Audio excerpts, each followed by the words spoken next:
how the National Security and Advisory Committee messed up during the recently completed the presidential election. Now, when we talk of National Security and Advisory Committee, I believe the NIS is the brain behind it. Why am I saying so? We have two vital organs in a human body. We have the brain and the heart. The heart pumps blood everywhere. But you see, you can replace the blood.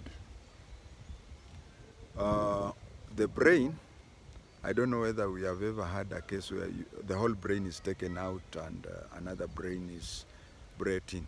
Actually, in medical terms, when you are brain dead, there is no hope of recovery.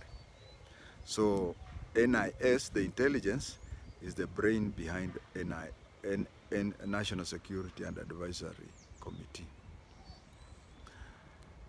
We have heard what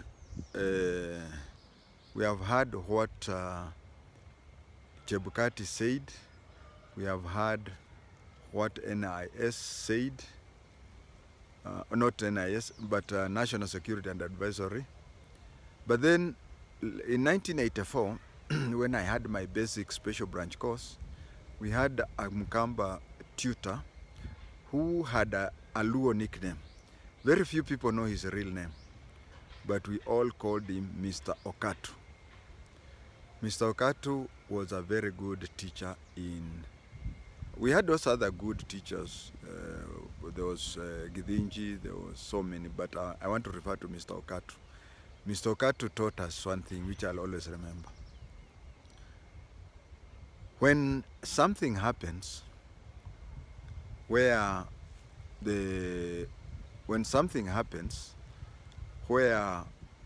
the two people argue, nobody knows the truth. I mean, it is taken to the court.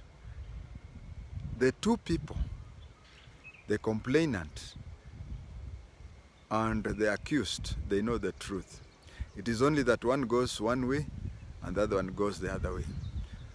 If it is a figure 3, the accused may say 1 or even 0. And the complainant will say 5 or even 6. So in a trial, it is the judge who is on trial, but not the accused.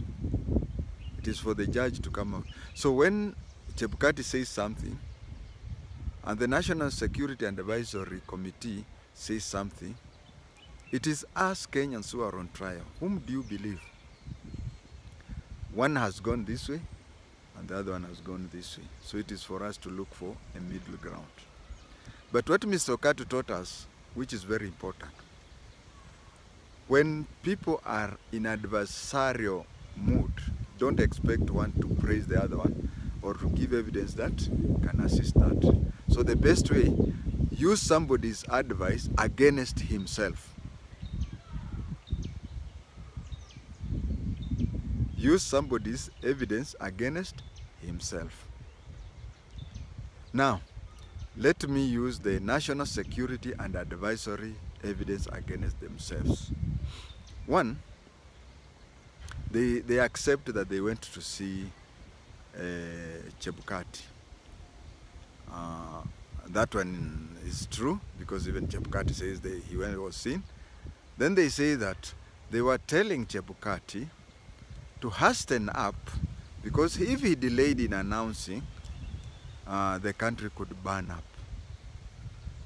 Well, you know, and I know, na yule mwingine anajua, na yule mwingine anajua, well, I'm becoming a Kibaki.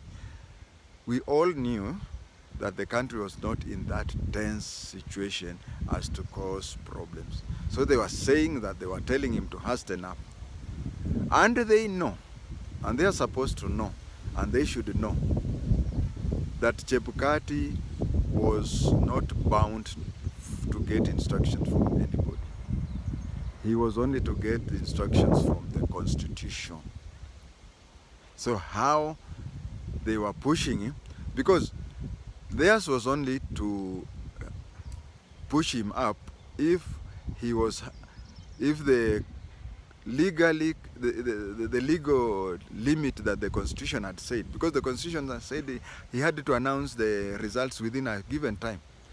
If there was any sign that the time was going to pass without them, if there was to be any evidence that the time was to pass before Chebukati announced, even by a second, then they would have pushed him to do so, to keep within time. Now, if Chebukati delayed and the country burned down, that was not Chebukati's say. So long as, whether the country burned down or not, so long as Chebukati was loyal to the Constitution, that was his mandate. And then there is something, I think that is why I recorded this thing. You know, we Kenyans, we only know, like we were told 3 hours to time, that Chebukati was going to announce the final results at 3 p.m. That is what we knew.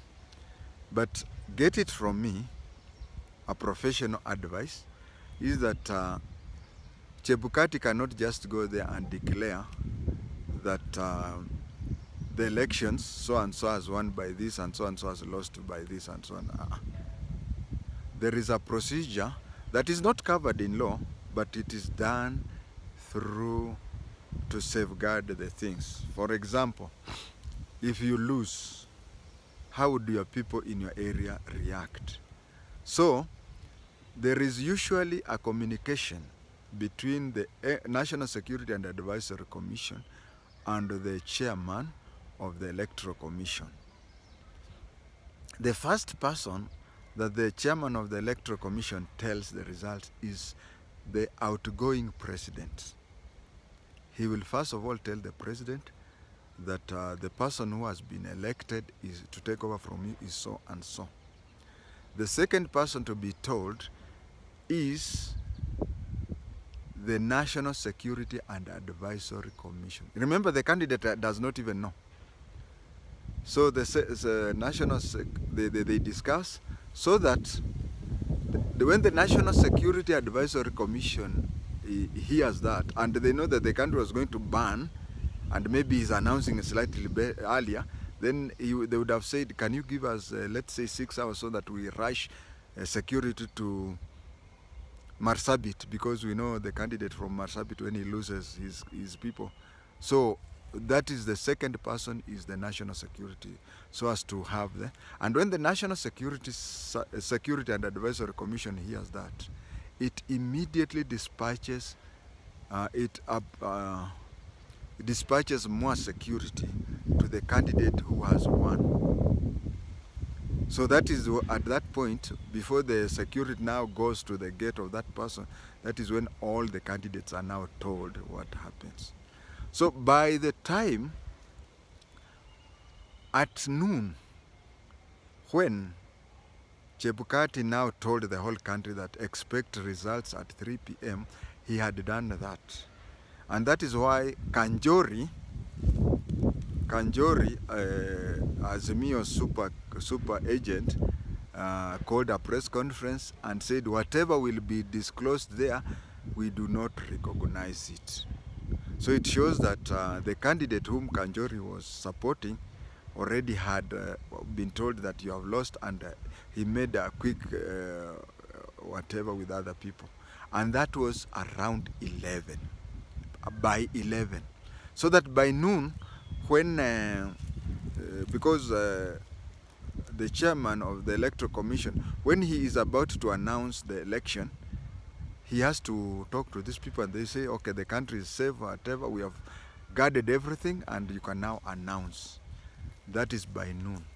Now for the same National Security and Advisory Commission to come 2 hours later and claim, remember I told you about Mr. Okatu. Okatu said that you use the evidence that somebody has said against himself or herself.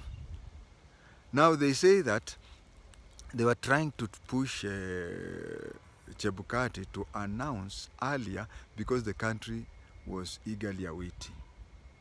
How could they tell him to hasten up when even the person in Nauyapong is the boundary of Pokot, Turkana and Karamojong.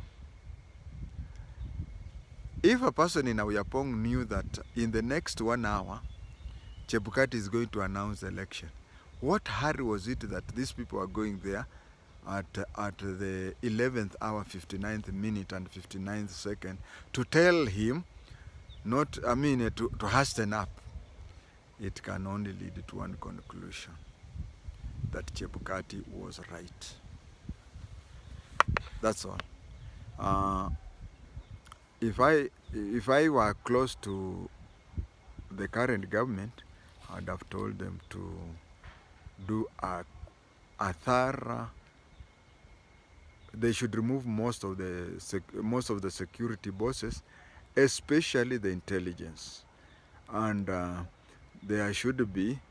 We have these things that are called special branch directives. The first special branch directive was written by Jomo Kenyatta in State House, Mombasa, in 1968. There should be another directive whereby today, just like today, in Kitui AIC Church, President Ruto was telling provincial administration and other to serve, all civil servants to serve Kenyans equally, and if it comes to politics, to leave the politician to do their politicking on their own. I think there should also be another directive to the NIS to only perform duties as per that. You know, the NIS, the very, very, very last thing, the NIS is behaving. You know, in Britain, when you are taken to court, you are charged that you are going against the crown, meaning that King Charles is no different from Britain. And the circumstances that were there in the Kanu days was that the president was above the state. Today you can differ with the president without differing with Kenya. I think that is a lesson that none other than the NIS should be taught that. And for them to be taught that, heads must roll. I know that even if we were to remove all the regional bosses upwards and remain with the county bosses, though they can still fill in those positions and start afresh. After all, Hinga, Kanyotu, Gethi, they took over, and Ignatius Nderi, they took over the police, GSU, CID, and Special Branch when they were in their 20s, and they did a wonderful job. Thank you.